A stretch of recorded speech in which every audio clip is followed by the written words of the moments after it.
हाँ जी। हम्म। संलेखना संथारा समाधि, हमारा ये जो अगला पार्ट शुरू हो रहा है, स्वाध्याय के कुछ विशेष सूत्र हैं जिनको हम, अलग अलग हैं गाथाएं, उनका थोड़ा थोड़ा स्वाध्याय के लिए है। यानी इसके लिए बताया गया था कि समय समय पर इसके इन गाथाओं का स्वाध्याय करें, उसका मनन करें। इस वजह से ऐसी गाथाएं दे रखी हैं जो कि किसी न किसी तरह से आगम की विशेष गाथाएं हैं। तो अब उसमें सबसे पहले आ रहा है भेद विज्ञान परक प्राकृत एवं हिंदी अनुवाद गाथाएं, जो भेद ज्ञान करवाती हैं। उसमें कोई भी साधक इनका प्रतिदिन स्वाध्याय कर चिंतन ध्यान में जा सकता है। मतलब अल्टीमेट एम हमारा स्वाध्याय करने का है कि हम अपने आप में चले जाएं। तो संथारा साधक को प्राकृत का ज्ञान हो तो प्राकृत, ना हो तो उसका भावार्थ सुनाया जा सकता है, क्योंकि ये जितना भी है ना, ये संथारा साधक की दृष्टि से लिखा हुआ है कि उसको अंत समय में हम किस चीज का बोध दे सकते हैं, क्या वो स्वाध्याय कर सकता है। तो हिंदी में अनुवादित गाथाएं भी सुनाई जा सकती हैं और प्राकृत में भी। तो ये गाथा है जो कि आपको पहले बताया था, समन सुत्तम एक हमारा शास्त्र है। समन सुत्तम, ये विनोबा भावे थे ना, उनकी प्रेरणा से इसका संकलन किया गया था। वो उन्होंने अलग अलग धर्मों के, सभी धर्मों को वो इकट्ठा करते थे। तो उन्हें सबसे कहा कि भी आप के इतने इतने ग्रंथ हैं, तो अपने अपने धर्म का एक एक ग्रंथ बना के दो हमें, जिसमें सारी चीजें आ जाए उसकी। तो इस प्रकार से फिर जैन को भी कहा कि जैन आप अपने भी जो ग्रंथ हैं उनका निचोड़ किस तरह से एक संकलित करके दो। तो फिर चारों संप्रदायों ने मिलकर ये ग्रंथ की रचना की थी, जिसको कहते हैं समन सुत्तम। उसमें सभी ग्रंथों की सभी आमनाएं जितनी भी हैं उन सबके मुख्य मुख्य जो है ना वो आ जाते हैं। तो ये जो गाथा ये भी उसी में है। एगो में सासो अप्पा, नान दंसन संयुक्तम, संजुओ भी है संयुक्तम भी है। शेषा में बहिरा भावा सभ्य संयोग लखना, ये हमने पहले भी कई बार पढ़ी है, स्वाध्याय में आती है। एगो का मतलब होता है एक, में मैं, सासो यानी शाश्वत, अप्पा मीन्स आत्मा। तो मैं एक शाश्वत आत्मा हूं, ये उसका अर्थ हो गया। नान, अब देखो यहां एगो में सासु अप्पा, कि मैं एक शाश्वत आत्मा हूं। इतना कहने मात्र से क्या होगा कि मेरे में ये कोई स्पेशल क्वालिटी है कि मैं शाश्वत हूं। परंतु फिर साथ ही ये भी भाव आता है कि इस लोक में छह द्रव्य हैं और छह शाश्वत हैं। छह द्रव्य शाश्वत है, तो फिर मेरे में क्या विशेषता हुई? फिर ऐसा कहने की क्या जरूरत है कि मैं शाश्वत हूँ? शाश्वत तो धर्म द्रव्य भी शाश्वत है, अधर्म तो भी शाश्वत है, आकाश भी, काल भी, पुद्गल भी, सब शाश्वत है। तो मेरे में क्या एक्स्ट्रा क्वालिटी है? तो उसकी उसकी जो है ना विशेषता ये बताई गई है, ये नान दंसन संयुक्तम है। इसके अंदर ज्ञान दर्शन है।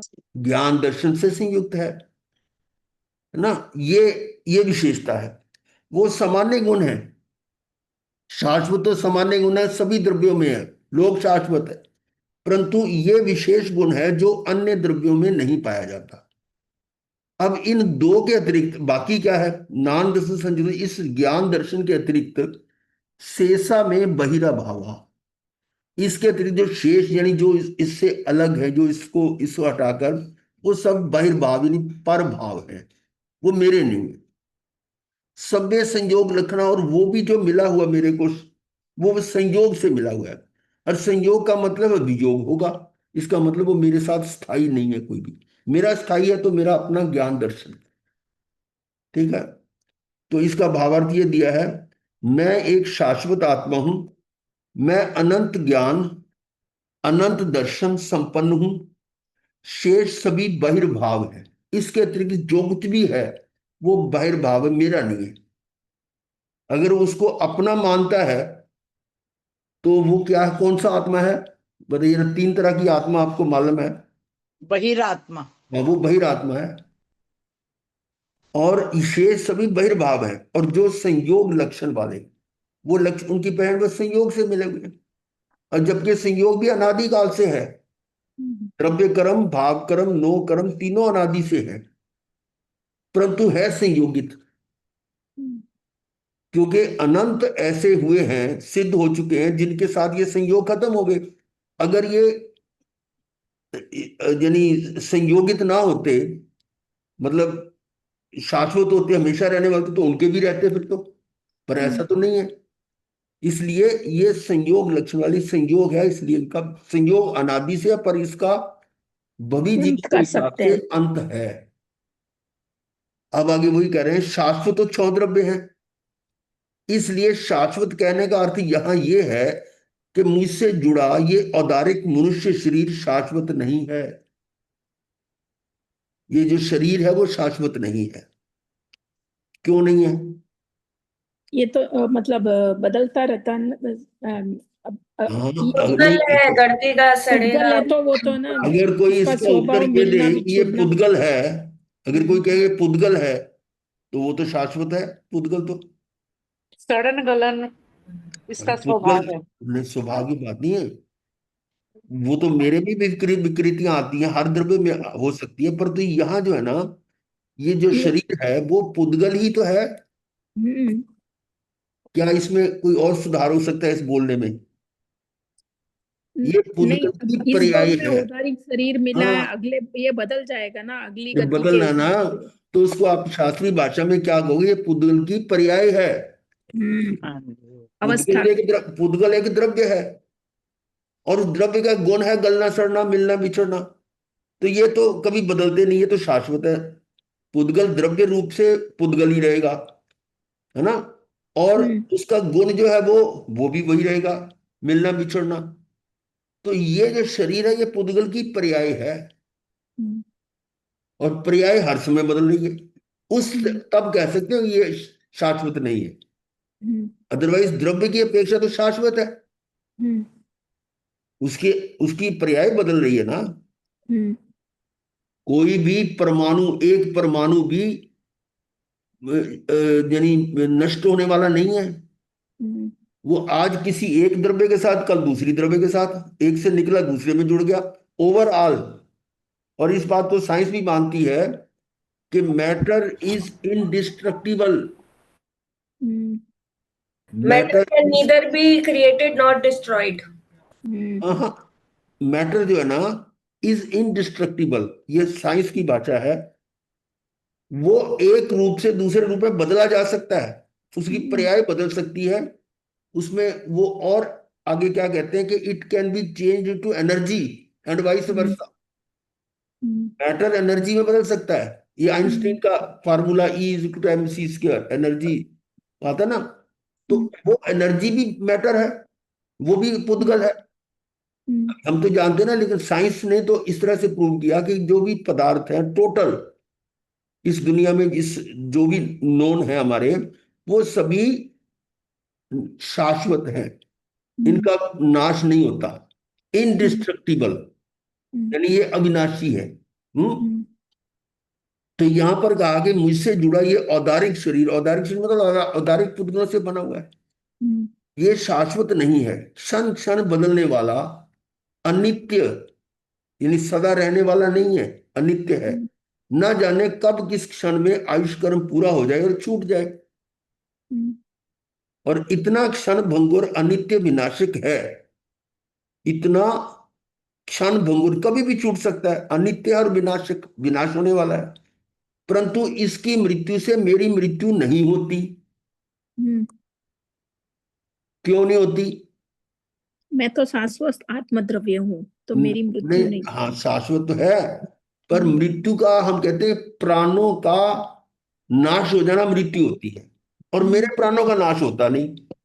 भाव प्राणों का नाश नहीं होता। मेरे वो मेरी जीवित शक्ति है।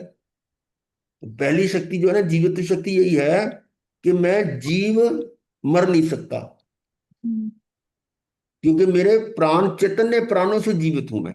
अपने हम्म, चेतना, यदि आत्मा के जो प्राण हैं वो हम्म, मेरे शाश्वत है, उनको कोई नष्ट कर नहीं सकता। कर हम्म, सकता कोई? ज्ञान नहीं दर्शन कर सुख सकते। विवेक कोई नहीं कर सकता। इसलिए मैं तो अक्षुण्ण, यानी नाश होने वाला नहीं, अविनाशी हूं। और हम्म, इसमें क्या है, परंतु इसकी मृत्यु मृत्यु इस किसकी हो रही है, इसके प्राण खत्म हो रहे हैं शरीर के, उससे मेरी 10 मृत्यु प्राण। नहीं होती, मेरी मृत्यु नहीं होती। वो उसकी पर्याय बदल रही है, पर उससे मेरी मेरी मृत्यु होती। ये मेरे में अद्भुत शक्ति है, नंबर एक। हम्म, 47 हम्म, शक्तियों में सबसे पहले इसी का जिक्र आता है, जीवत्व जीवन। शक्ति। और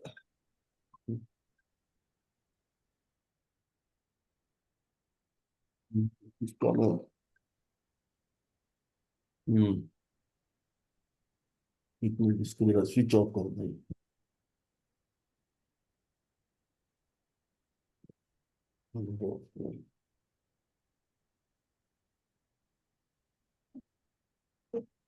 हाँ जी। तो अब बात समझ आ गई ना कि इसकी हम्म, मृत्यु से मेरी मृत्यु नहीं होती। इन 10 द्रव्य प्राणों रूप, बाह्य में मृत्यु कही जाए तो ठीक है, वो व्यवहार में कहते हैं मृत्यु हो गई। हम्म, वस्तुतः मैं तो अजन्मा अजर अमर आत्मा। हम्म, अब देखो जितनी भी चीजें ना, उनमें हमारे आगमों में भी ये चीजें, जो 47 शक्तियों की बात कर रहे हैं, वो जगह जगह हमारे भी पड़ी हुई है, पर हमने उसको समझते नहीं है। ये देखो जीवित शक्ति आ गई, नहीं आ गई। हम्म, और फिर दूसरा ये है, ये भी हम जानते हैं कि एक द्रव्य दूसरे द्रव्य में बदलता नहीं है, हम्म, द्रव्य का नाश नहीं होता, अविनाशी है ना द्रव्य। हम्म, द्रव्य जो है वो जीव द्रव्य तो जीव द्रव्य ही रहेगा, और अजीब है तो अजीब ही रहेगा। इसका मतलब ये हुआ कि मुझ आत्मा में अजीब का गुण नहीं है, यानी जड़ नहीं हो सकता मैं। कौन सा गुण है मेरे में, कि मैं चेतन से जड़ नहीं हो सकता। हम्म, तो अजड़त्व शक्ति है, अजड़त्व, मैं जड़ नहीं बन सकता, मैं यानी मनुष्य हूं, जीव हूं, वो मैं पुद्गल यानी उसका जड़ नहीं बन सकता, चेतन से जड़ नहीं इसको चित्ती शक्ति कहा। हम्म, चित्ती शक्ति क्या है, चेतना। मैंने चेतना जो है वो मेरे में परमानेंट है, अचेतन नहीं हो सकता, चेतन से अचेतन नहीं हो सकता। ये मेरे में अद्भुत शक्ति दूसरी है, जिसको हम चित्ती शक्ति कहते हैं। हम्म, साथ साथ आपका वो भी जहां जहां आ रहा है वो हम उसका ढूंढेंगे, इसमें से निकाल सकते हैं। तो मैं अजर अजन्मा अजर अमर आत्मा हूं। इस तरह से गाथाओं का बार बार जब आप स्वाध्याय करते हैं ना, तो उसमें एक एक शब्द में और गहराई आती है। नहीं तो इसको इतना रट लिया पढ़ लिया कि बस आसपास बना के क्या हुआ, कुछ नहीं होगा। एक एक शब्द को उसको समझो। एक मैं एक हूं, साथ में से ना एक हूं, अगर इसको और गहराई से देखें तो मैं एक मतलब मेरे जैसा और कोई नहीं है, यूनिक।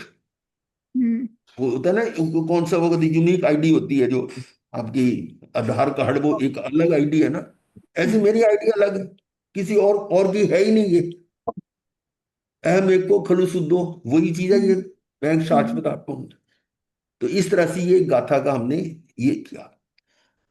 जब इंद्रियां क्षीण होने लगती हैं, असमय ही बाल सफेद होने लगते हैं, रोग महारोग प्राण लेवा रोग घेर लेते हैं, तब मनुष्य को भय लगता है, कहीं मैं शीघ्र मर ना जाऊं। किसको भय लगेगा, जो शरीर में अपनापन कर रहा है, हम्म, शरीर को अपना मान रहा है। हम्म, और ये मान्यता क्या है, मिथ्या मान्यता है। मिथ्या। और मिथ्या मान्यता के कारण ही दुखी है। हम्म, निरंतर में जो दुख का कारण क्या है, मिथ्या मान्यता। मिथ्या मान्यता ही जो है। और यही जो है ना, यानी मैं मर ना जाऊं, इसके पीछे कारण क्या है, कि उसको अपने आप के बारे में जानकारी नहीं है। हम्म, तो कहीं मैं शीघ्र मर ना जाऊं, कहीं मैं मर जाऊंगा तो क्या होगा, ये दुश्चिंता अंदर घर कर जाती है, भयभीत रहता है। भयभीत रहता है मतलब दुखी रहता है। हम्म, जबकि आपको पता है कि आत्मा के अंदर तो सुख गुण भी है, हम्म, फिर ये दुखी क्यों हो रहा है। हम्म, जब आत्मा में सुख गुण है, सुख हम्म, शक्ति है ना, ये तो आप जानते हैं ना, 5 6 शक्तियां तो आपने सुनी पढ़ी हुई। हम्म, हम्म, ये कौन सी, जीवित शक्ति, चित्ती शक्ति, चिति शक्ति। दर्शी शक्ति, फिर ज्ञान प्र- शक्ति। दर्शी मतलब हम्म, उसका अनाकारो, अनाकार दर्शन होता है, और हम्म, साकार का होता है ज्ञान दर्शी। ये क्या नाम है, दर्शी शक्ति और ज्ञान शक्ति, ये हो गया। हम्म, और सुख शक्ति ध्यान और से, वीर्य शक्ति। सुख शक्ति का मतलब क्या है? जिस समय मैं अनाकुल, निराकुल हूं तो सुख है। हम्म, और निराकुल या अनाकुल होने का कारण क्या है? कि मेरे में कोई ऐसे संकल्प विकल्प ना हो। हम्म, अनाकुल कब होगा? जब वो अपने स्वभाव के विपरीत किसी मान्यता को मान लेता है, जिसको कहते हैं मिथ्या मान्यता जो हो, वो अनाकुल होगा। विकल्प आएगा, विकल्प भी आकुलता के हटाने, आकुलता रहेगी ना विकल्प के कारण। तो हम्म, विकल्प क्यों करता है? उसको अपने स्वरूप का ज्ञान नहीं है। हम्म, तो यदि उसको अपने स्वरूप का ज्ञान हो तो विकल्प भी नहीं करेगा, अर्थात निराकुल होगा। और निराकुल ही सुख है। हम्म, तो ये भयभीत होने का कारण क्या है? कि ये जो मान्यता है कि शरीर मैं हूं, और शरीर का इंद्रिया क्षीण तो मेरी इंद्रिया क्षीण होगी, बाल सफेद हो मेरे बाल सफेद हो गए, रोग हो गया। ये मनुष्य को भय क्यों लग रहा है? कि वो उस शरीर में अपनापन कर रहा है। हम्म, ये जो विकल्प आ रहा है वो क्या है? मिथ्या है, मिथ्या मान्यता है। और इसी हम्म, कारण वो दुखी हो रहा है। तो ये विकल्प ही ना है कि इसमें कुछ हो रहा, मुझ में कुछ नहीं हो रहा, हम्म, मुझे कोई भय नहीं है, मैं अब मरने वाला नहीं हूं। जब ये अपने आत्मा का, उसको शक्ति का पता लगेगा कि मैं तो जीवित शक्ति वाला हूं, मुझे कोई मार ही नहीं सकता, तो तब उसको ये डर कैसे लगेगा? ये बात ही नहीं है कि मैं शीघ्र मर ना जाऊं, कहीं मर जाऊंगा तो क्या होगा। ये दुश्चिंता, दुश्चिंता मतलब ये जो मिथ्या चिंता हो रही है, अंदर हम्म, घर कर जाती है, भयभीत रहता है। तो इस गाथा से ज्ञानी विश्वास दिलाते हैं कि ऐसे घबराने, भय खाने की कोई आवश्यकता नहीं। क्या ये आपके अंदर वो शक्ति भर रहे हैं हम्म, कि तुम इन सब चीजों को व्यवस्थित कर सकते हो? वो अनंत शक्ति भी आती है, वो शक्ति, वीर्य शक्ति। हम्म, यानी कोई आवश्यकता नहीं, पक्का मानो कि तुम शाश्वत, ध्रुव, अव्यय, अवस्थित, नियत, त्रिकालिक आत्मा हो। हम्म, ये मेरे आत्मा के गुण है। शाश्वत, सदा रहने वाला, ध्रुव, स्थिर जिसको कह सकते हैं, अचल। हम्म, अव्यय, जिसका व्यय नहीं होता, यानी जिसमें, जिसके अंदर कुछ खर्च होता ही नहीं। अवस्थित, टिका हुआ। नियत, नियत का मतलब डामाडोल नहीं है। और हम्म, त्रिकालिक, तीनों काल रहने वाला आत्मा हूं। मरने वाले नहीं हो। आत्मा तो न जन्मती है न मरती है। ऐसी अमरता का विश्वास आते ही सर्व भय, मरण भय से भी भय नहीं होता। समझ आ गई? ये हम्म, जो है ना, ये जब पक्का हो जाएगा ये सिद्धांत, ये दर्शन, कि ऐसी अमरता का विश्वास आते ही सर्व भय, मरण भय से भी भय नहीं होता। जिसको पता है कि मैं मरने वाला हूं ही नहीं, तो डरेगा क्यों? हम्म, हम्म। भाई कोई वस्तु आपके पास है, मान लो कोई मोबाइल ले लो, मोबाइल है आपके पास, और वो बाई चांस कहीं पानी में, बाल्टी में गिर गया या किसी टब में गिर गया, हाथ साफ करते वो हाथ वहीं से गिरा, पानी में गिर गया। अब आपको भय लग रहा है खराब होना। पर ऐसा व्यक्ति जिसका वो मोबाइल है, वो डर नहीं रहा। क्यों? हम्म, उसको पता है कि ये तो वाटर प्रूफ है, इसमें पानी में डाल हम्म, के कुछ नहीं होगा। जिसको ये पता है कि इसका कोई नुकसान नहीं हो सकता, ये खराब नहीं हो सकता, तो वो डरेगा क्यों? हम्म, घड़ियां भी होती हैं ऐसी। अब हम्म, घड़ी वाटर प्रूफ घड़ी है, पानी में गिर गई तो वो डरेगा नहीं, कोई बात नहीं, निकाल देंगे। इसी तरह से जब ये पता कि मैं मरने वाला नहीं हूं, तो उसको भय कैसे होगा? ये नहीं है। होगा। तो ऐसी अमरता का विश्वास आते कि मैं तो अमर भयो, अब मुझे भय नहीं हम्म, कोई, मैं तो अमर भयो। वो सर्व भय, मरण भय से भी भय, भय नहीं होता। सर्व भय का मतलब कितने भय होते हैं जी? 7 प्रकार। सात 7। भय हैं। सातों में से कोई भय नहीं होगा। इहलोक भय, परलोक परलोक भय, भई। आदान भय, अपयश मर, भय, फिर वो आजीविका भय हो गया, मरण भई। मरण भय, हाँ सबसे लास्ट में मरण भय भी है। तो ये 7 भय हैं, इनमें से कोई भय नहीं होता। अब देखिए इसका थोड़ा सा सोच लें कि इहलोक भय क्या होता है। इस लोक में मनुष्य को मनुष्य से डर। हाँ हाँ, कि मेरे को कोई यहाँ रहते हुए कोई मनुष्य या पशु या कोई वस्तु को मेरे को हानि ना पहुंचा दे, यही डर रहता है ना। तभी तो आप घर के दरवाजे बंद करके रखते हो, तो कोई चुरा ना ले या कुछ ना कर दे। और ज्यादा आपके पास धन हो तो बाहर गार्ड भी खड़े कर देते हैं, है ना। हमें याद है, हम बचपन में हम जो खेलते थे, छोटे छोटे थे हम, पांचवी छठी तक भी ऐसे, बल्कि आठवीं नौवीं तक भी ऐसे ही चलता रहा। तो हमारे गांव में जीरा में किसी के घर में दरवाजा नहीं बंद होता था। मतलब दरवाजा जो है ना, ओढ़ ओढ़ का भी नहीं होता था, खुला होता दरवाजा, भय नहीं होता था, कोई कोई किसी प्रकार का भय होता ही नहीं था। और फिर हम बच्चे से खेलते खेलते, सब बच्चे इकट्ठे हो रहे हैं, अब छुपन छुपाई खेलना, कभी किसी घर में घुस गए, कभी किसी घर में चले गए। तो ऐसे दूर दूर भी चले जाते हम। हमारा घर में से इनका जो घर था ना, आत्मज्ञाता इनका थोड़ा दूर था, हम इनके घर में भी पहुंच जाते थे, वहां तक भी पहुंच जाते थे, और कमरे अंदर घर भी चले गए, किसी कमरे में छुप के। तो ये चीजें जो है ना, अब क्या हो रहा है, इसका मतलब हमें कुर्सी ले लो नहीं।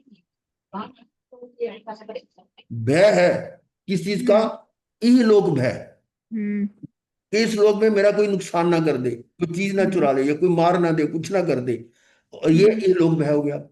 परलोक भय का मतलब पर वाले जो हैं, जो यानी भी मनुष्य देव के अलावा, देवियन। मनुष्य के अतिरिक्त दूसरी जाति के जीव हैं, जैसे मान लो पशु है या कुछ और, वो मेरे को नुकसान ना कर दे। परलोक का ये भी अर्थ हो सकता है। परलोक का ये कि परलोक में जाके मुझे कोई नुकसान ना हो, तो परलोक भय हो गया। फिर आदान भय, कि कोई मेरी चीज चुरा ना ले। अब ये भय हो रहे हैं, और जो ज्ञानी है उसको भय नहीं होता। रीजन, कि ज्ञानी को पता है कि मुझे सुख दुख कोई दूसरा दे नहीं सकता। सुख या दुख मेरे कर्मों के अनुसार है, जो कर्म उदय में आएंगे उसके अनुसार निमित्त आएगा, और वो फल देगा। तो इसलिए निमित्त तो कुछ करने वाला है नहीं, निमित्त तो मेरे कर्म के कारण आया है। यानी उसको फिर क्या होगा कि ये इस लोक का भी भय नहीं, परलोक का भी भय नहीं, आदान भय, कोई चीज मेरे से छूट ना जाए, कोई चुरा ना ले। वो भी है कि वो सोचा है कि मेरे पास, मैं किसी चीज का स्वामी हूं ही नहीं, मैं तो एक पुद्गल का भी ग्रहण नहीं कर सकता, तो उसको चुराने का क्या भय होगा? नहीं होगा। ऐसी आजीविका भय और अपयश भय। अब अपयश जो है, मेरा अपयश कैसे होगा? अब ज्ञानी कहता, मैं तो आत्मा हूं, ये शरीर है, शरीर शरीर तो मैं हूं ही नहीं, इसका अगर अपमान हो रहा है तो मेरा थोड़ा हो रहा है। वो भी नहीं, इस बात से वो भी भयभीत नहीं होगा। और मरण भय जो है सबसे बड़ा है, जिसकी हम चर्चा कर रहे हैं, कि मैं मर ना जाऊं। तो ज्ञानी को पता मैं मरने वाला हूं ही नहीं, मैं मरण धर्मा हूं ही नहीं, तो मरने का भी भय नहीं होगा।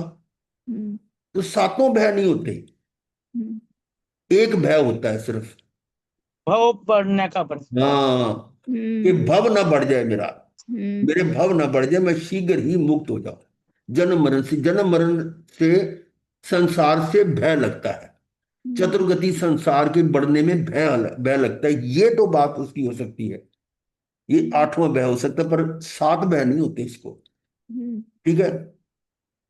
संथारा साधक को तो साक्षात अनुभव आता है।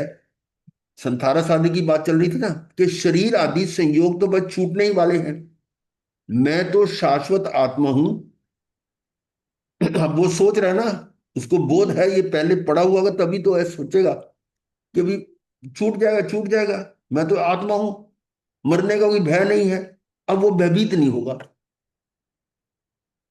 जो भयभीत होता है, ऐसा भी सुनने में आता है, व्यवहार की बात है, कि इसमें कितनी सच्चाई वो नहीं मालूम कह सकते, लेकिन जो अभी तक हमने समझा है, एक होता है मारणांतिक समुद्घात। मरणांतिक समुद्घात, वो क्या होता है कि जीव ने जहां जन्म लेना होता है, मरने से पहले उसके जीव के आत्म प्रदेश जो है ना, इस शरीर में रहते हुए उस स्थान तक पहुंच जाते हैं, अपना ऐसा विस्तार कर लेते हैं, यानी एक्सपेंशन हो जाती है उनकी, कि जहां उसने जन्म लेना होता है वहां तक उसके आत्म प्रदेश पहुंच जाते हैं। ये महाराज हो। जी, मेरे साथ ये 2 बार हुआ है। हम्म मेरे ना अभी तक की लाइफ में बहुत बार घर बदले हैं जहाँ रहती हूँ। हम्म और हर बारी मेरे साथ ये हुआ है, मुझे नहीं पता था कि मैंने शिफ्ट करना है और कहाँ जाके रहना है, मगर जब मैं शिफ्ट करती हूँ तो मुझे रियलाइज होता है ये सब जगह मैंने बार बार सपने में देखी थी। वो तो इंट्यूशन की बात अलग होती है। ये पर यहाँ तो पता नहीं, पर मर्मांतिक जहां तक कुछ पहुंचा होगा तभी झलका होगा ना। नहीं, ये और भी की कारण हो सकती है। इसमें आपके आत्म और प्रदेश मान ही गए, ऐसा नहीं। उसके वो मरने के टाइम पर है, मरणांतिक समुद्घात कहते हैं इसको। ये तो आपकी स्मृति होगी, कोई पुरानी होगी, या मान लो इंट्यूशन है, या किसी के द्वारा कोई आपको संकेत दिया जा रहा है, आपके मन में वो भाव आ रहे हैं, वो कई कारण हो सकते हैं। परंतु यहाँ हम जो कह रहे हैं मरणांतिक समुद्घात में क्या, तो वहां तक पहुंचता है, वो देख लेता है कि ये मैं इस जगह जन्म लूंगा। अब मान लो वो देवलोक की जगह है, और फिर वहां से वापस आता है। अब उसके चेहरे पर रौनक होगी, हम्म, मतलब उसके अंदर उल्लास होगा। हम्म, मुर्दनगी जिसको कहते हैं ना, कि वो मरा हुआ चेहरा नहीं हो, ऐसा होगा, खिला हुआ होगा। हम्म, और जिसने मान लो नरक में जाना है, वो नरक का दृश्य देख कर आएगा, जब भयभीत होता है, उसके चेहरे से पता लगता है ये भयभीत हो रहा है। इससे थोड़ा संकेत मिल जाता है भी ये कहाँ जाने वाला है। हम्म, तो बाकी गुरुदेव तो उस समय भी वो उसका वो क्या कहते हैं, समुद्घात मतलब उसके कुछ आत्म प्रदेश यहाँ रहते हैं, बाकी वो घूम ही आता है वहां पे। आत्म प्रदेश शरीर से कांटेक्ट खत्म नहीं होता, वो वहां तक अच्छा एक्सटेंड हो जाते हैं। ठीक है। एक्सटेंड हो आते जाते हैं। आते जाते रहते हैं, जैसे ताना बाना कहते हैं ना, नहीं, उसको वो ताना भी बाना नहीं, करा वो भी रहता है। नहीं, नहीं, नहीं, नहीं। ताना बाना की अलग चीज है। ये जो है ना, भी शरीर के अंदर जो आत्म प्रदेश है, इनमें संकुचन विस्तारण की शक्ति है ना। ये हम्म, संकुचित भी हो सकते, विस्तार भी विस्तारित इतने हो सकते हैं, पूरे लोग में ही फैल सकते हैं। पर हम्म, यहाँ विस्तार कितना बताया कि जहां उसने पैदा होना है, वहां तक हम्म, वो उसका शरीर पहुंच गया। हम्म, समझ गया ना। वो वहां की स्थिति, और यहाँ वो रहते हुए, शरीर में रहते हुए भी वहां तक वो पहुंच गया, तो वहां की सारी स्थिति जान गया। पर समय इतना नहीं होता कि किसी को बता पाए। हम्म, पर उसके चेहरे अपने को में अगर एक्सप्रेशन से समझ आ सकता है, कभी अगर डर रहा एक्सप्रेशन है तो वो है कि तो। उस चेहरे पे रौनक होगी, हाँ। उस चेहरे पे भय नहीं होगा। तो इस तरह का है। वो सीन मुझे याद है, मेरे बाबूजी की डेथ हुई थी, तो मैंने मतलब संथारा करवाया उनको। मतलब बहुत, समझ लो अपना, ईमानदारी से काम करने वाले, सरल प्रकृति के, और तपस्वी भी काफी थे। यानी 84 साल की उम्र में गए हैं, और लगभग 90 के करीब अठाइयां भी की उन्होंने, हम्म, और कभी गलत काम किया नहीं, ना करने दिया। तो अंत समय में, मतलब पहले, उससे पहले 23-24 दिन वो कोमा में रहे, हॉस्पिटल। तो डॉक्टर ने कह भी दिया था कि ले जाओ बच्चे इसको, ये कुछ नहीं होगा इसमें। पर नरेंद्र छोटा भाई माना नहीं। अल्टीमेटली उनको लाना पड़ा, वो विद एड्स क्या होती है वो, वेंटिलेटर जो होता है, हम्म, हाँ लगा जी हुआ था। वेंटिलेटर। हाँ हम्म, जी। वो लगा हुआ, वो लेके आए। उन्होंने कहा कि भी ये उसके बिना तो वो छोड़ते नहीं हॉस्पिटल से। भी वहां उतार दो, नर्स वो जो जेंट्स था वो आया वो साथ में, तो उसने उतार दिया। तो उनका इसके बाद 2-2.5 घंटे से ज्यादा नहीं जिंदा। पर उस दौरान उन्होंने आंखें खोल ली, हम्म, और नरेंद्र ने देखा कि पैर पे हल्का सा कुछ हाथ लगा, तो उसके पैर भी हिला। इसका मतलब अंदर में चेतना थी। फिर मैंने हम्म, ना उनको संथारे का पाठ पढ़कर उसका अर्थ भी बताया और समझाया भी, और क्षमा याचना करवाई। बोल तो नहीं रहे थे, लेकिन आंखों में आंसू आ रहे थे। वो हमेशा आते थे, जब भी किसी क्षमा याचना करते थे तो आंखों में आंसू आते थे। बहुत ज्यादा भावुक, और मेरे में भी है। मैं किसी को रोता हुआ देख लूं ना, मेरी आंखों में आंसू आ शुरू हो जाते, बिना मतलब के। ये हालत है। तो हम इस तरह से सभी भाई उनमें बहनों में भावुक है होते ये। ना, आंखों में आंसू आ रहे, तो मैं ऐसे हाथ जोड़े, मेरे मुंह मेरे से अभी आ गए। नहीं हम बोला, नहीं सभी किया मेरे भाई से कुछ बहनों भी। में है। मैंने ऐसे हाथ जोड़े और ऊपर की तरफ इशारा किया। तो उनके उस चेहरे पर देखा, इतनी रौनक थी। मतलब आज तक मैं भूल नहीं पाता कि वो कितना नहीं इसमें रूप था उसका। ये इससे इंडिकेशन मिलती है। बहुत सही कह रहे हैं, मतलब बिल्कुल सही। देवलोक का मन हुआ, यही मतलब है ना गुरुदेव। बिल्कुल नेचुरली अच्छी देवलोक। गति होगी तभी तो हाँ वो इस तरह से है ना। अच्छी करती। तो ये तो, और घर वाले जितने भी इकट्ठे हुए, सबको पता कि भी अब ये अंतिम समय है। सबको पूरा समझा दे, कोई इनके आगे कोई बोलेगा नहीं, कुछ करेगा नहीं। ये मतलब जो बोलना है वो अपना पाठ वगैरह जो भी उद्धार वो मंत्र था, करेंगे। उद्धार मंत्र लेकिन पढ़ेंगे। कोई किसी प्रकार की रोने आदि की बिल्कुल आवाज नहीं आएगी। और ऐसे ही हुआ। बिल्कुल शांत। उनको उनका जैसा वो था ना, उसका निमित्त वैसे उनको मिल गया। निमित्त मिल जाता ना, निमित्त में बन गया। और उससे पहले बल्कि मैं पूछ के आया, वो प्रकाशमणि महाराज जी ना, वो वीरनगर थे, वहां से पूछ के, अभी ऐसी हालत है मैं संतारा करा दूं, मैंने करा दो। मैं आया आके पूरा। तो ये था कि मरण भय जो है ना, वो किसको होगा, जो जो ये अपने आप को जानता नहीं है। ये सारे भय की बात आ गई ना। अच्छा, अब ये था कि संथारा साधक को साक्षात अनुभव आता है कि शरीर आदि संयोग तो बस छूटने ही वाले हैं, मैं तो शाश्वत आत्मा हूं, मरने का कोई भय नहीं। हालांकि उनको कोई शास्त्रों का ज्यादा अभ्यास नहीं था, कोई स्वाध्याय ज्यादा नहीं था, पर सरल थे। ठीक है। शाश्वत तो सभी द्रव्य हैं, और पहले भी बात आ चुकी है। और मैं ज्ञान दर्शन युक्त हूं, अनंत ज्ञान अनंत दर्शन, ये मेरे साथ सदा रहने वाले। ये मेरे साथ रहने वाले कौन? अनंत ज्ञान अनंत दर्शन। वही जीवत शक्ति की बात आ रही है यहाँ भी। वही जीवन वही तो है मेरा जीवपना। और शाश्वत गुण है, शेष सभी बाह्य भाव हैं। राग आदि बाह्य रागी आदि निमित्तों से होते हैं। अब ये जो बाहर के हैं, वो राग आदि मेरा स्वभाव नहीं है, ये परमानेंट रहने वाले नहीं है। तो यदि ये हैं तो मेरे में आकुलता है। आकुलता है तो सुख नहीं मिलेगा, अगर ये नहीं है तो मैं सुखी हूं। तो उनसे बनने वाले कर्म भी बाह्य हैं, मेरे नहीं, मात्र संयोग लक्षण वाले हैं। यानी द्रव्य कर्म, भाव कर्म, राग आदि भाव कर्म हुए, उसके निमित्त से द्रव्य कर्म बने, और शरीर आदि है। तो पुद्गल कार्बन वर्गना से बने हुए हैं। शरीर आदि का भी संयोग है। ये शरीर जो है वो कार्बन वर्गना से मतलब जो क्या नाम, जो कर्म है वो तो कार्बन वर्गना से बने, और शरीर जो है वो औदारिक वर्गना से बना हुआ है। ये सभी कोई मेरे नहीं है। ठीक है। ये भाव है इस एक छोटी सी गाथा में। कितना भी आप इनको ज्यादा और ज्यादा चिंतन करके उसमें से भाव निकाल सकते हो। अब एक और गाथा आ रही है। इमम शरीर अनिच्चम, मतलब असुई असुई संभवम, असास यावा समीनम दुखम केसान भयनम। इमम शरीर अनिच्चम। इमम मतलब ये शरीर, ये जो शरीर है, अनिच्चम मतलब अनित्य है। ये शरीर नित्य रहने वाला नहीं है। ठीक है। ये बात समझ में आ गई। इमम शरीरम अनिच्चम।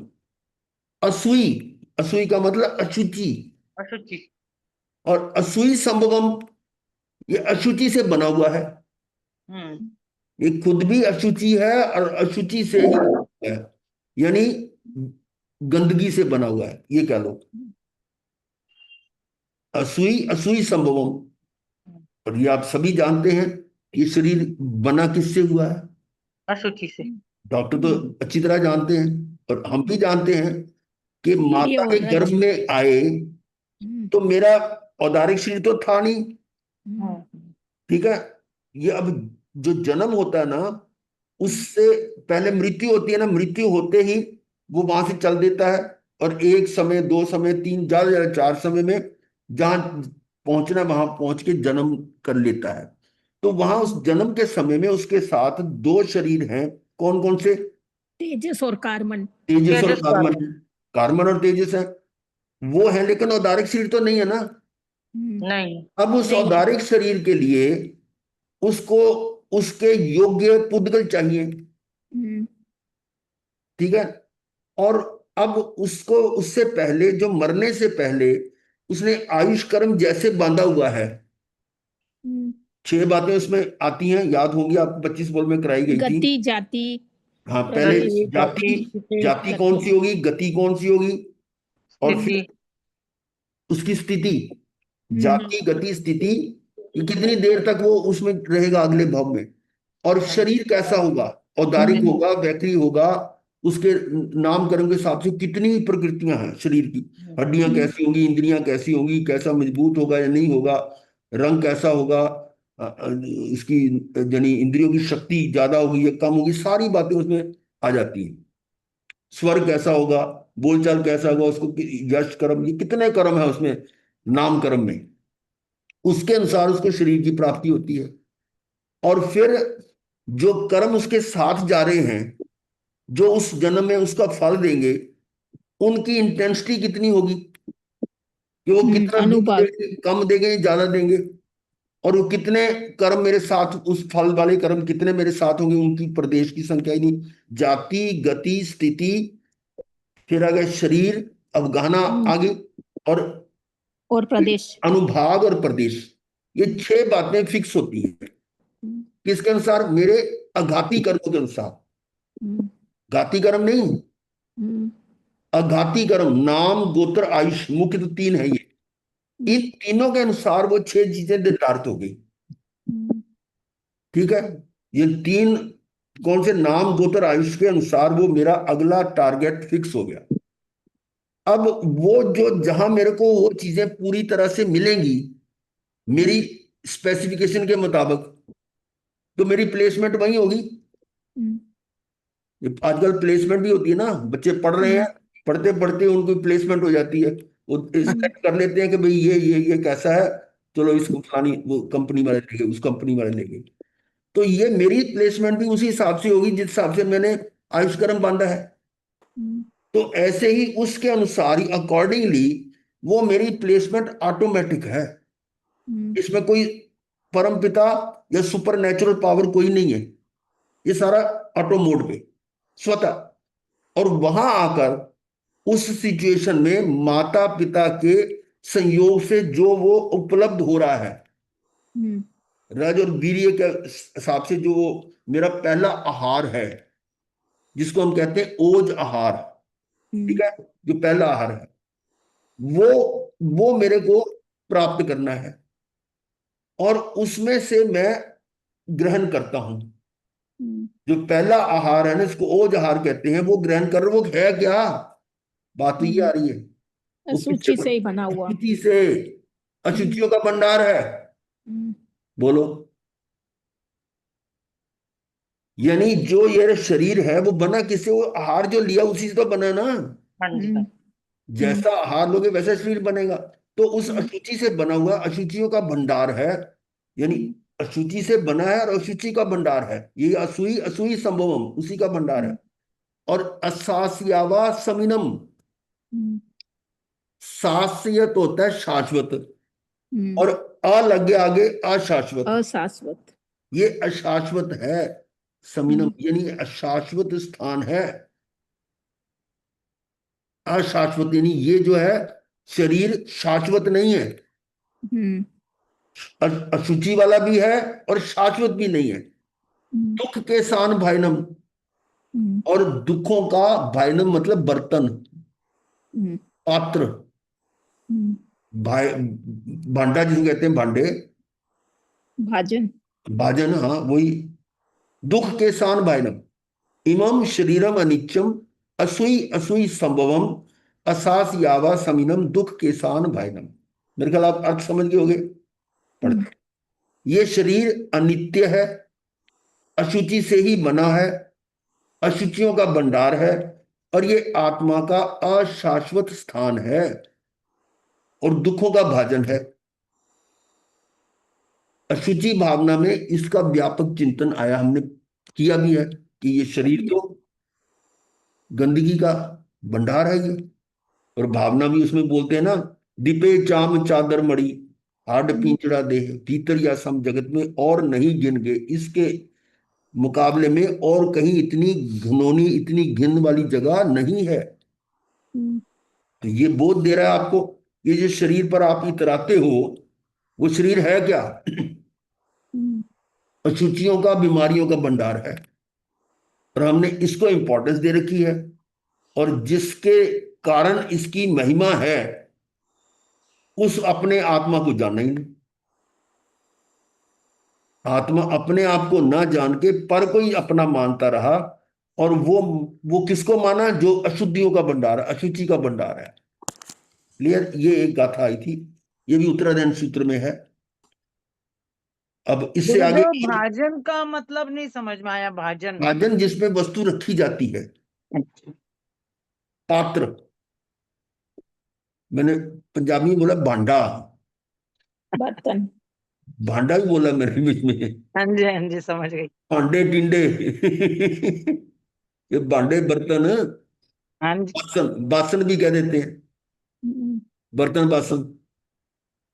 और ये भाजन भी कह देते हैं, कई नाम हो सकते हैं, अलग अलग जगह पर अलग अलग तरह से होता है। बर्तन मतलब दुखों का भाजन है, दुखों का पात्र।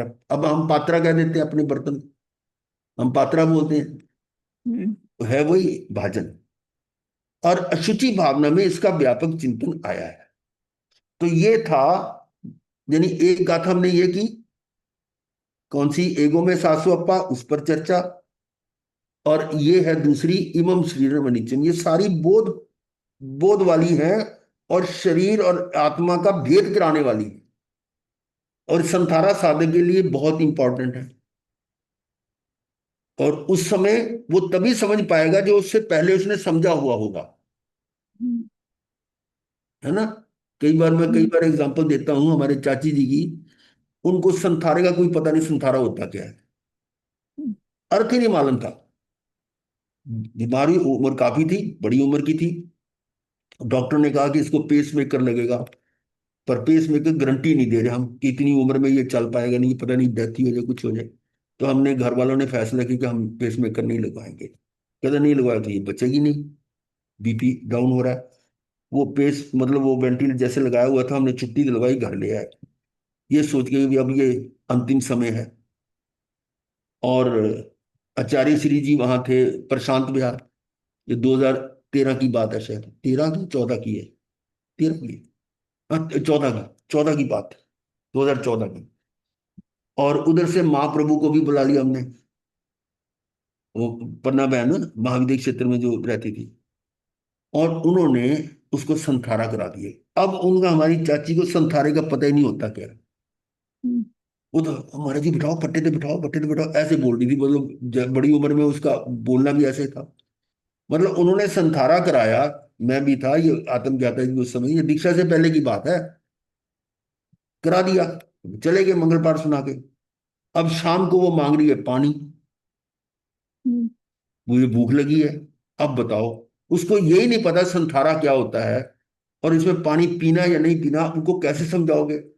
मैं वही बात कर रहा हूं कि ये इनका अगर आपने स्वाध्याय पहले नहीं किया हुआ, तो अंतिम समय में आपको बोध कैसे मिलेगा, नहीं समझ सकते। फिर वहां पर मैंने टेक्निक लगाई। मैं कहा भाई, वो दो भाई थे चाचा के लड़के, बड़ा तो शांत था, कुछ नहीं बोला, छोटा बड़ा उछल रहा था। दो इसको, मारोगे क्या करोगे। मैं कहा मेरे को कुछ टाइम दे दे, कुछ नुकसान नहीं तो तू शांत रह। मैंने चाची जी आज तो आपका उपवास है ना। अच्छा। अब वो शांत हो गई। उसको उपवास का पता था, उपवास क्या होता है। अठाई भी कर लेती थी। करते करते दूसरे दिन में फिर वो मांग रही रोटी। मैं कहा आज तो बेला हो गया आपका चाची। करते करते अठाई करा दी, विदाउट मेडिसिन, बीपी भी सब ठीक। मैं कहा 8 दिन मेरे को दे दो। अब 9वें दिन मैंने जैसे पारना करवाते पारना करवा दिया। उसके बाद वो 4 साल जिंदा रही। अब बताओ कि ये जो अंतिम समय में वो जो आप समझाना चाहते हैं, वो तभी समझ पाएगा जब पहले से उसको ज्ञान हो उसका। ये गुरु जी, गाथा, उसको सगारे संथारा करवाया था। वो जो भी कराया हम उसको नहीं मानते। हम तो ये गुरुदेव ने बताया है कि संथारा कोई दूसरा करा नहीं सकता, हाँ जी, हाँ संथारा अपने भावों से किया जाता है। हाँ जी, हाँ जी। और ये आत्मज्ञाता जी के पिताजी थे ना, वो हम्म, विरक्त मुनि। विरक्त मुनि जी, विरक्त तो मुनि। उन्होंने संथारा खुद कर लिया था। हाँ जी। गुरुदेव ने पानी, मतलब पानी, उन्होंने पानी भी छोड़ दिया, मतलब वो खुद किया उन्होंने। वो गुरु तो उसकी देख रेख करता है भी, किस तरह से ये डामाडोल ना उसको स्थिर करने के लिए तो काम कर सकते, उसको निर्यापकाचार्य भी कहते हैं। परंतु हम्म। वो जब तक उसके अपने भाव ना हो, संथारा हो नहीं सकता। अदरवाइज वो कानून की भाषा में भी, हमारी भाषा में भी पाप है। हाँ जी। दूसरा, हत्या। और ये हाई कोर्ट ने फैसला भी दिया था, जयपुर का केस हुआ था एक, उसमें उन्होंने ये कह दिया था, अभी तो हत्या का लगा दिया था उनके आरोप, और फैसला ये दिया था कि ये हत्या की है, क्योंकि वो खाना मांग रही थी और इन्होंने दिया नहीं। और वो बात रिकॉर्ड हुई, किसी कॉरेस्पॉन्डेंट, कोई पत्रकार था, उसने रिकॉर्ड कर ली, और उसको प्रमाण बना के उन्होंने केस कर दिया। केस हम्म, में वो हार गए। वो जो जो पत्रकार था वो जीत गया। फिर बाद में सुप्रीम सुप्रीम कोर्ट में गया। उसके बाद गुरुदेव ने भी काफी इस पे लिखा। हाँ जी, तो हाँ जी। बाई चांस एक और फैसला आ गया था, वो था इच्छा मृत्यु का। किसी को नर्स का कोई केस था या कुछ था कि वो मरना चाहती थी, उसको वो मेडिसिन दी ना जाए, तो उसका फैसला उन्हीं दिनों आ गया। एक वो 400 पेज का फैसला था। इथोपिया, है जब आपकी ऐसी यूथेनेसिया, हालत है और आप अपनी हाँ, यूथेनेसिया। ड्रग उसमें लेकर उन्होंने फैसला ये लेना दिया चाहते हैं। कि वो अपनी इच्छा से मर सकती है, उसको मतलब वो अलाउ किया कोर्ट ने। और उसमें साथ में ये भी रेफरेंस दे दिया कि यह ऐसे ऐसे कई धर्मों में भी ये इस प्रकार की इच्छा मृत्यु होती है। जैन धर्म में भी लिखा हुआ था। तो हमारा काम हो गया उससे। गुरुदेव ने कहा हमारा काम हो गया। वो तो उसमें से निकाल लिया अपना जो कंटेंट्स थे, है ना। तो मेरा यहाँ कहने का भाव ये था कि ये जो हम स्वाध्याय कर रहे हैं, ये अंतिम समय में हमारी स्मृति में रहे। और वो रहेगा तभी जब पहले हमने इसका अच्छी तरह से अध्ययन किया है। सिर्फ रटा नहीं है, रटने मात्र से कुछ नहीं होगा। अब ऐसी एज में मैं कई बार शब्द भूल जाता हूँ, मैंने मैंने वो गाथा को रटी नहीं हुई, लेकिन उनके भाव जो है ना वो ग्रहित किए हुए हैं, वो अंदर पहुंचे हुए हैं। तो अंत समय वो हेल्प कर सकते हैं। तो इसीलिए ये चीजें जो है ना वो पहले स्वाध्याय के लिए इस तरह से ये चुनाव किया गया इनका, कि उसका चिंतन करें। और आगे गाथा आ रही है, जन्म दुखम जरा दुखम रोगानी मरणानी या और दुखो संसारो जत की संति जंतवो। अब ये एक बोध है। जन्म दुखम, जन्म दुख है। जरा दुखम, बुढ़ापा। अपा दुख है। दुखम रोगानी मरणानी या रोग और मरण, ये भी सितोरी समझाया सितोरी समझाती बना दी हुई है। जन्म दुखम जरा दुखम रोगानी मरणानी या, यानी ये दुख ही दुख है जन्म से लेकर मरण तक। बाकी दुख तो सारे जानते हैं। कि महाराज जी के पास आएंगे ना, वो जो पता कि ये कुछ ना कुछ पुड़िया दे देते हैं, तो उनके पास कहते हैं महाराज जी ये प्रॉब्लम है, कारोबार नहीं चल रहा, बच्चे नहीं हो रहे, या बच्चे हैं तो उसकी शादी नहीं हो रही, शादी है तो उसके आगे बच्चे नहीं हो रहे, काम नहीं चल रहा, मुकदमा चल रही है, ये चल रही है, कई तरह के वो प्रॉब्लम बता देंगे। आपस में क्लेश चल रहा है, ये कर रहा है। तो ये जो है ना दुख तो अनेकों गिना देंगे, पर जो असली दुख है ना जन्म और मरण का, उसको नहीं जानते कि इन सब का मूल कारण तो जन्म मरण है। बीच के जो दुख है ना उसका जिक्र तो खूब करेंगे, और बताने वाले भी बता देंगे हाँ भाई ये बहुत बड़ा दुख है, इसका तो ऐसे कर, ये काम कर, इसका पाठ कर ले, तेरा ये ठीक हो जाएगा। तो ठीक हो भी सकता है, होता भी है। वो होता कैसे है, ये एक जो उसका पुण्य उदय में आया और उसके अनुसार निमित्त आप बन गए, जिसने वो पाठ दिया और उसका काम हो गया। और वो तभी आएगा ना उसके पास जब उसका कोई उसका पुण्य उदय में आने वाला होगा, तभी वो उसके पास आएगा। और आगे वो काम हो गया तो फिर तो वो यही मानेगा कि महाराज जी ने मेरे को ठीक कर दी, या इस पाठ के कारण मेरा काम हो गया। ये मिथ्या मान्यता है। काम हो सकता है, काम की मतलब यह है कि उसका जो बीमारी है वो दूर हो सकती है, इसमें कोई डाउट नहीं है। कि वो तो अगर ना भी करे तभी दूर दूर हो जाती है। पुण्य उदय में आया है तो असाता भी तो वैसे ही खत्म हो जाता है। परंतु निमित्त तो कोई बनना होता है ना। वो निमित्त को समझ लेते कि निमित्त ने मेरा काम किया है। हमारे वो पंडित जी महाराज थे ना, कौन पंडित जी, शक्तिनगर में ज्यादा रहते थे वो, हेमचंद महाराज जी। हेमचंद महाराज जी बहुत सरल थे। और वो मंगल पाठ सुनाते थे, कईयों की प्रॉब्लम ठीक हो जाती थी, और लोगों में इतना विश्वास तो महाराज के पास चलते हैं। और हमारे हमारे को भी था। ये मनीषा है ना, मनीषा नमित से बड़ी है। ये जब मेरे ख्याल में थी 2-3 साल की थी, तो इसको ना बुखार हुआ। बुखार में इसका चेहरा टेढ़ा हो गया, इसको फेशियल पैरालिटिक कहते हैं। और उसके लिए डॉक्टर से पूछा, किसी ने कोई मतलब ठोस जवाब नहीं था कि भाई इसको गारंटी नहीं दी ये ठीक हो जाएगी। बल्कि वो एक कौन सा चिल्ड्रन हॉस्पिटल है ना, वो पचकुनिया रोड के पास, नाम है मेरे कलावती को चिल्ड्रन है, हॉस्पिटल था, कलावती। हाँ, कलावती हॉस्पिटल। वहां ले गए, वहां उन्होंने कहा जी इसका इलाज चलेगा 6 महीने कम से कम चलेगा, गारंटी कोई नहीं है। और एक होम्योपैथिक डॉक्टर गोयला होते थे, वो बाद में अशोक व्यास भी आगे थे, उन्होंने भी कहा कि ठीक है। अब मतलब कई जगह दौड़ धूप की भी लड़की का है, और ये ऐसे रहेगी तो सारी उम्र उसका वो रहे चक्कर रहेगा। और ये हेमचंद महाराज जी जो ना, ये त्रिनगर थे उस समय, और हम वहां चले गए लेके इसको कि महाराज जी कुछ हो सकता है इसका।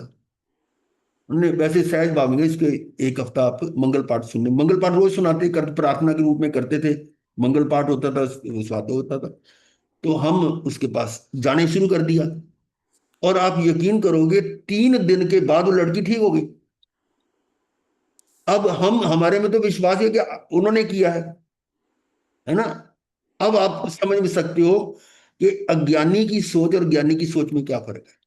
हम्म, कि अज्ञानी सोचा कि महाराज ने ठीक किया है, हम्म, इसलिए महाराज जी खुद कई बार कहते थे, पंडित जी कहते थे कि हम कुछ नहीं करते भाई, हम कुछ नहीं कर सकते। ये बहुत अक्सर बोला करते थे, और मेरे सामने तो कई बार बोला उन्होंने। अरे महाराज जी, ये है तो निमित्त बना ना, हमें कोई ना कोई ये तो निमित्त व्यक्ति बना। का पुण्य उदय आता है, और हम निमित्त बन जाते हैं।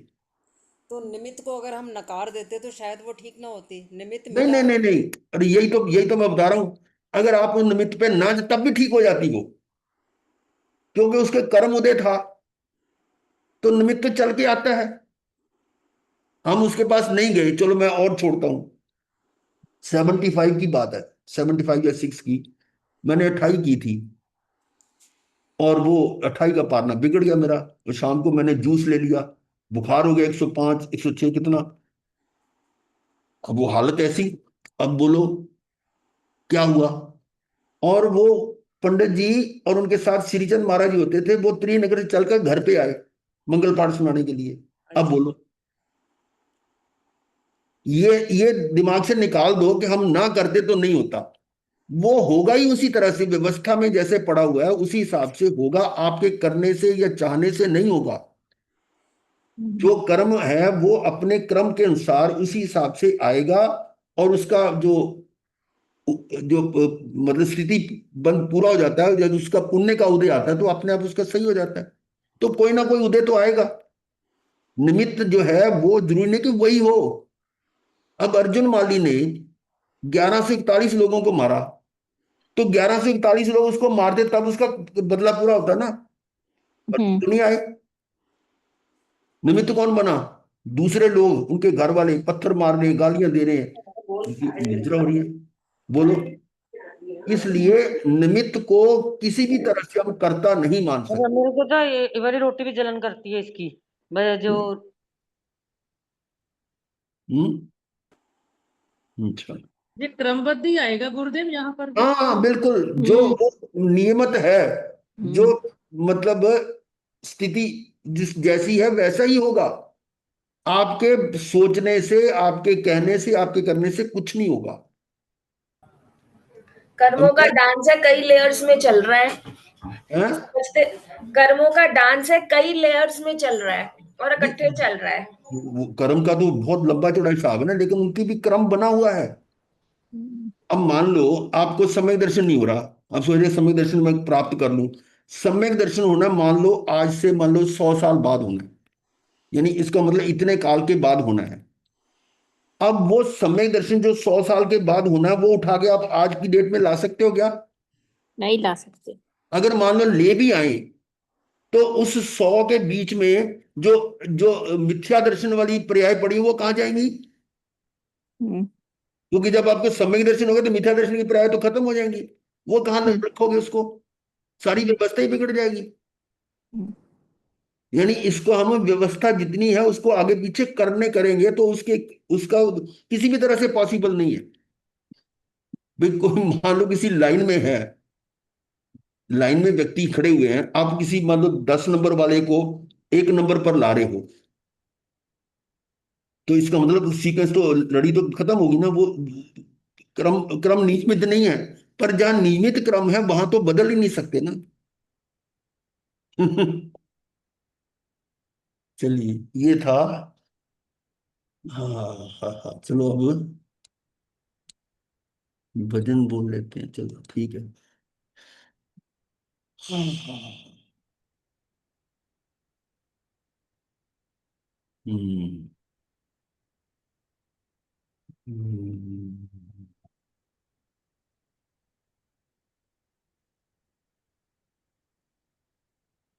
हाँ, ये लाइनें थोड़ी दो चार बोल लेते हैं। देखा जब अपने अंतर को, कुछ और नहीं भगवान हूं मैं। देखा जब अपने अंतर को, ये भी एक शक्ति है। कौन सी है भाई? आप यहां तक तो समझ गए ना? जीवत शक्ति, चित्ती शक्ति, दर्शी शक्ति, ज्ञान शक्ति, सुख शक्ति, और फिर वीर्य शक्ति। यहां तक समझ गए? पर हम्म वो आप कहेंगे हमारे में तो इतना, वो कहाँ शक्ति हमारे में है, हम कैसे मुकाबला करें? तो वो शक्ति एक और भी है कि मेरे में प्रभुत्व है। हम्म मेरे में भी वो प्रभुत्व गुण है, प्रभुत्व शक्ति है। वो शक्ति है ये। हम्म देखा जब अपने अंतर को, कुछ और नहीं भगवान हूं मैं। पर्याय भले ही पामर हो, अंदर से मैं भगवान हूं मैं। देखा जब अपने अंतर को। ये सुबह चंद्रकला जी बोल रही थी ना कि पर्याय तो शुद्ध ही थी, और एक समय के लिए अशुद्धि, फिर शुद्ध होके अंदर आगे मिल गई। हम्म तो वही तो है। पर्याय भले हम्म ही पामर हो, वो विकारी है, हम्म विभाव वाली है, पर अंदर से मैं वैभववान। हम्म द्रव्य तो शुद्ध ही है। और यदि ये समझ लो कि अशुद्ध पर्याय, वो कहां से निकले अशुद्ध पर्याय? वो नहीं निकली तब तो शुद्धि थी। तब शुद्ध थी, जब उसमें हम्म वापस आई तब भी शुद्ध है। बीच में हम्म अपनी योग्यता से वो विकारी बनी है। वो अपनी उस समय की योग्यता से, तत्समय योग्यता, उस समय की अपनी उसकी योग्यता के अनुसार वो विकारी बनी। और यदि वो विकारी भी क्यों बनी? कि वो पर्याय मुझसे विमुख हो गई। हम्म वो पर्याय पर में देखने लगी। अगर वो मेरे को देखती, अपने द्रव्य को देखती, तो विकारी नहीं होती। हम्म तो इतना फर्क है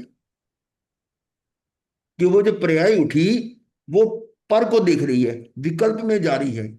और यदि वो निर्विकल्प को देखती, निराकुल को देखती, तो वो शुद्ध रहती, वो निर्मल पर्याय होती। हम्म तो ऐसे चैतन्य प्राणों से जीवित नित, ये जीवित जीवित जीवित शक्ति आ गई। इंद्रिय बल श्वासोश्वास नहीं, हूँ आयु रहित नित अजर अमर। सचिदानंद गुण की खान हूं मैं।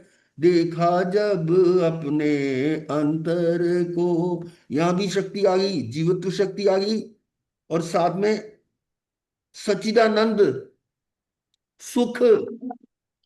अच्छा। वो सुख क्या है?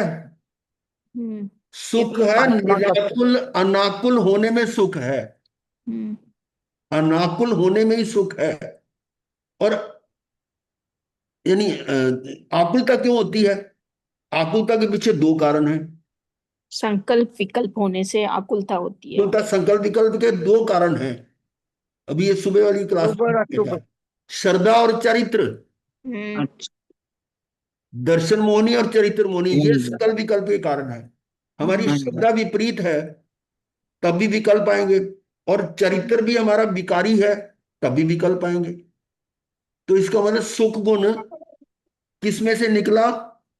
ये ये श्रद्धा और चरित्र, जिसको आप कंबाइन करेंगे तो मोहनीय कर्म है। हम्म अगर हम मोह शब्द बोलते हैं, तो मोह के अंदर श्रद्धा भी आ गई, चरित्र भी आ गया। चारित्र भी। जब ये दोनों विपरीत हैं, तो इसका विकल्प तो होंगे होंगे। और विकल्प है तो मुझे सुख की प्राप्ति हो नहीं सकती। हम्म जब निर्विकल्प हूं तो सुख होगा। हम्म अनाकुल, अनाकुल स्वभाव जो है ना, वो मेरा अपना स्वभाव है, उसी में सुखी है। तो ये सच्चिदानंद गुण की खान हूं मैं। चलो, समय हो गया, अब यहीं पर हम इसको ब्रेक लगाते हैं। गुरुदेव के आगे से चत्तारी मंगलम, हरिहंता मंगलम, सिद्धा मंगलम, साहु मंगलम, केवली पन्नतो धम्मो मंगलम।